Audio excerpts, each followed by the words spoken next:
नमस्कार, आप देख रहे हैं एबीपी गंगा। मैं हूं स्नेहलता। प्रदेश 360 की शुरुआत करते हैं। यूक्रेन पर रशिया के हमले के बाद वहां पढ़ने गए हजारों भारतीय संकट में हैं, जहां जो स्टूडेंट हैं वो संकट में हैं। प्रधानमंत्री मोदी की अध्यक्षता में सीसीएस की बैठक बुलाई गई। इसमें कई अहम मुद्दों पर चर्चा हुई। खबरों की माने तो बैठक में रक्षा मंत्री राजनाथ सिंह, गृह मंत्री अमित शाह, वित्त मंत्री निर्मला सीतारमण, एनएसए अजित डोभाल, केंद्रीय मंत्री हरदीप सिंह पुरी, पीयूष गोयल भी मौजूद रहे। वहीं सूत्रों के हवाले से खबर है कि पीएम मोदी रात में रूसी राष्ट्रपति व्लादिमीर पुतिन से बात भी कर सकते हैं।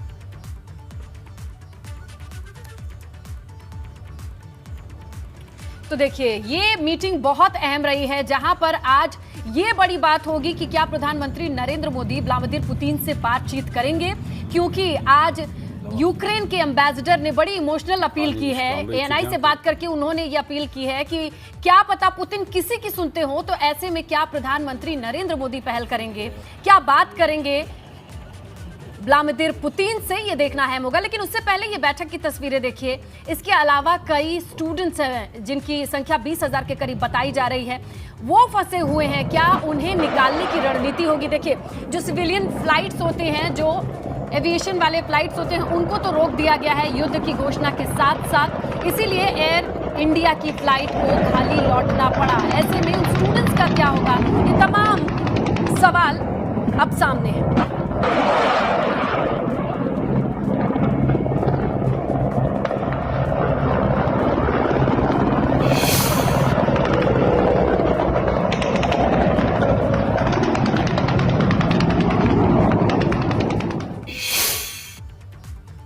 यूक्रेन में भारत के राजदूत पार्थ संपत्ति ने यूक्रेन में फंसे भारतीय छात्रों से मिलकर उन्हें ढांढस बताया।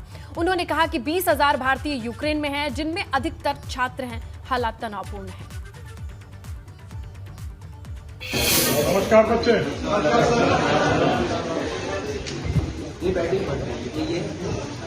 Happy that all of us could finally get into the school.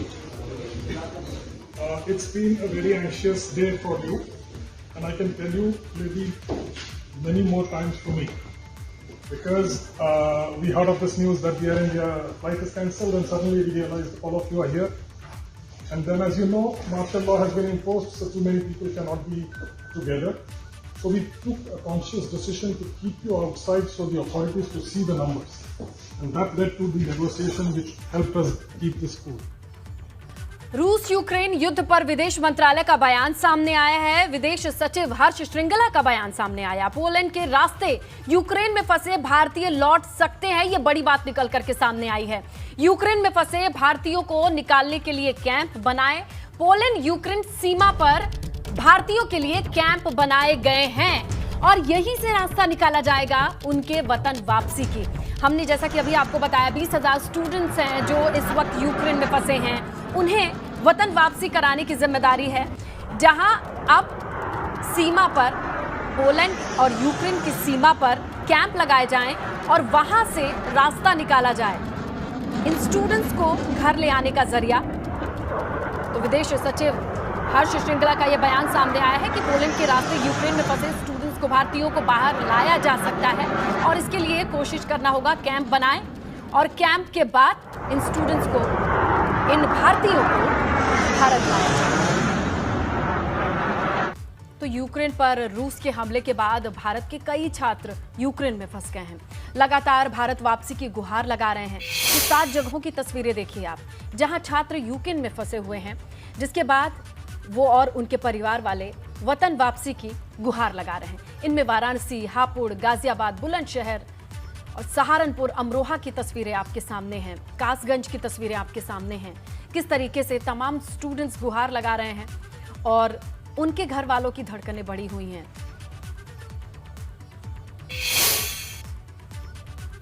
Ukraine में शुरू हुए रूसी सेना के हमले के बीच वहां फंसे भारतीयों की खबरें लगातार सामने आती जा रही हैं। पश्चिमी यूपी के अमरोहा जिले के एक ही परिवार के 3 बच्चे यूक्रेन में फंस गए हैं। अमरोहा के जमशेद कमाल ने अपने बेटे को एमबीबीएस की पढ़ाई के लिए यूक्रेन भेजा था, लेकिन वहां पैदा हुए हालात के बाद अब जमशेद कमाल का बेटा यूक्रेन में ही फंसा हुआ है। अमरोहा में सिर्फ जमशेद कमाल का बेटा ही नहीं बल्कि 6 से ज्यादा स्टूडेंट हैं जो वहां फंसे हैं। युद्ध शुरू हो जाने के बाद छात्रों का सुरक्षित वतन वापसी हो। ऐसे में उनके परिवार वालों की सांसें अटकी हुई हैं।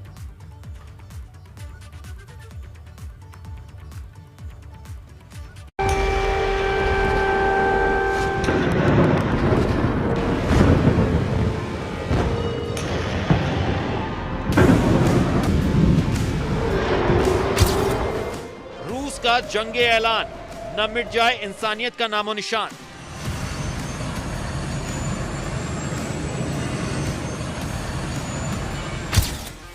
चौतरफा हमले से यूक्रेन तबाह, रूस का प्लान है बड़ा।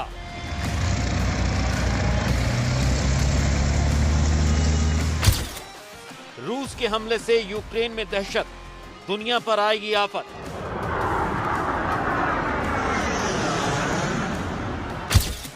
पश्चिम को पुतिन की वार्निंग, अब क्या करेंगे Joe Biden.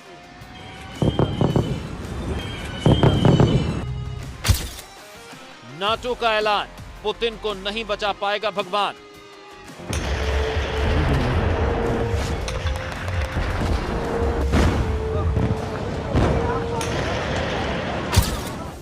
Third world war होगा, तबाही का जिम्मेदार कौन होगा। भारत ने की शांति की अपील, पुतिन का ऑपरेशन क्लीन। भारत चाहता है कि शांति कायम होनी चाहिए, बातचीत के द्वारा इसका हल निकाला जाना चाहिए।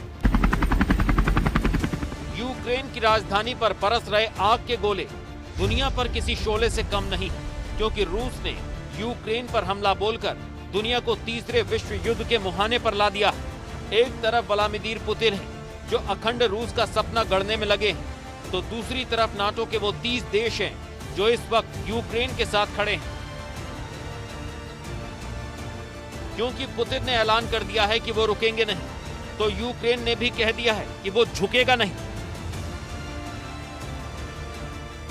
मतलब लड़ाई सोच से कहीं ज्यादा आगे बढ़ गई है। अमेरिका और ब्रिटेन ने रूस पर कई प्रतिबंध लगा दिए हैं। वहीं भारत इस पूरी घटना पर लगातार नजर बनाए हुए है। रक्षा मंत्री राजनाथ सिंह ने दोनों देशों से शांति की अपील की है।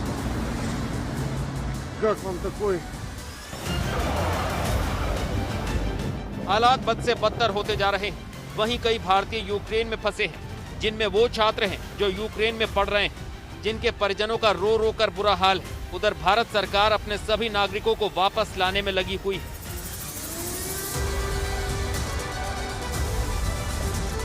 लेकिन हर गुजरता पल एक नई अनहोनी की आहट सुना रहा है। जानकारी के मुताबिक कीव में घुसी रूसी सेना ने 30 से ज्यादा हवाई हमले किए हैं। वहीं जवाबी हमले में यूक्रेन ने रूस के 6 एयरक्राफ्ट और 2 हेलीकॉप्टर मार गिराए हैं। लेकिन सवाल बड़ा है कि अगर ये लड़ाई जल्द नहीं रुकी तो दुनिया तीसरे विश्व युद्ध की दहलीज पर आ जाएगी। Bureau report, ABP Ganga. चलिए अब बात करते हैं विजय तिलक की।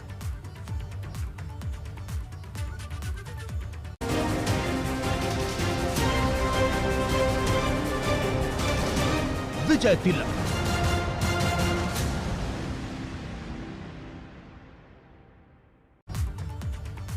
यूपी विधानसभा चुनाव अब तक दूरी बनाए रखने वाले कांग्रेस सांसद राहुल गांधी कल पहली बार चुनावी दौरे पर अमेठी जाने वाले हैं। राहुल गांधी अमेठी में कांग्रेस प्रत्याशियों के विजय के लिए जनसभा करेंगे, जिनमें विजय पासी और आशीष शुक्ला के नाम शामिल हैं। कल अमेठी में होने वाली राहुल गांधी की जनसभा के लिए तैयारियां पूरी हैं। ये पहला मौका होगा जब राहुल गांधी उत्तर प्रदेश विधानसभा चुनाव के लिए यूपी में कोई जनसभा करेंगे।